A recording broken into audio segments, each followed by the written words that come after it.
ఇక ప్రొడ్యూసర్స్కి ఏంటంటే వీళ్ళు తెలంగాణ వాళ్ళు, తెలంగాణ యూనియన్ పెట్టుకుని నాన్ మెంబర్స్, వీళ్ళతో సాంగులు చేస్తే సినిమా రిలీజ్ కావు, సెన్సార్లో కట్ అయిద్దని చెప్పి ఇది ఒక డాగ్ తీసుకొచ్చారు.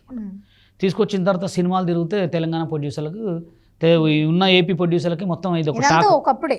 ఒకప్పుడు మొన్న ఇది 10 years తెలంగాణ వచ్చిన తర్వాతనే, అంటే మీరు కొరియోగ్రఫీ చేసే సమయంలో అప్పుడు నాకు ఒక సాంగ్ కొంతమంది ఇస్తే మేర్చల్ సిఎంఆర్ కాలేజీలో 100 మంది డ్యాన్సర్లతో సాంగ్ చేస్తున్నాం. ఇక్కడ తెలుగు యూనియన్ నుంచి కొంతమంది డ్యాన్సర్లు జానీ మాస్టర్ వీళ్ళందరూ వచ్చి మమ్మల్ని కొట్టారు. కొట్టడం అంటే గళ్ళలు పట్టుకొని నెట్టారు అనమాట. మా దగ్గర ఉన్న అమ్మాయిలను ఇట్లా గుంజడం అది చేస్తే మేము కేసు అందరూ జానీ మాస్టర్ కొంతమంది యూనియన్లో ఇప్పుడున్న ప్రజెంట్ వీళ్ళు కొట్టిన తర్వాత స్టిల్ కేసు అయింది అది. అప్పుడు మేము కొంతమంది పెద్ద పెద్దలతో ఫోన్ చేపిస్తే 3 రోజుల్లో అందరిని అరెస్ట్ చేసినారు. అరెస్ట్ చేసిన తర్వాత 20 days నాన్ బెయిలబుల్ కేసు పడ్డది, 20 days జైలు. ఇప్పటికీ స్టిల్ ఆ కేసు నడుస్తూనే ఉంది ఇప్పటికీ కూడా. ఇక ఎక్కడికి పోయినా బ్యాగ్ ఏంటంటే ఫోన్ చేయటం, సార్ వాళ్ళ నాన్ మెంబర్స్ని వాళ్ళని పెట్టుకోమాకండి, ఇంకా సినిమాలు యాడ్ చేస్తాం,